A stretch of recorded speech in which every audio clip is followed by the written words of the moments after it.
ভোগ প্রসাদ নেবে না? হ্যাঁ নেবো, দাদা আমার জন্য রেখে দেবে। তাই আমার টেনশন নেই। স্পেশাল মানুষ না। হ্যাঁ, আমরা বাড়ির মেয়েরা সবসময় স্পেশাল। ওই দেখো সবাই কিন্তু লাইন দিয়ে নিচ্ছে, দেখো ওখান থেকে লাইন দিয়ে নিচ্ছে। লাইন দিতে হবে না, আমাদের লাইন দিতে হয় না বল, আমরা বাড়ির মেয়েরা, বুঝলে?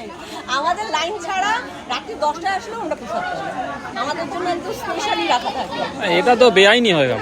বেআইনি কেন? বাড়ির লোক আমরা। এই কি আইন? এটা বাড়ির লোক। হ্যাঁ, বাড়ির ও লোক। আচ্ছা। সবার জন্য তো সব ফ্যাসিলিটি নয়।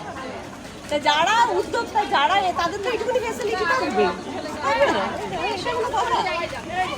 তুমি বাইরের লোক, তোমার আমাকে তাহলে লাইন দাও, তাহলে আমি লাইন দিয়ে আমি লাইন দিই।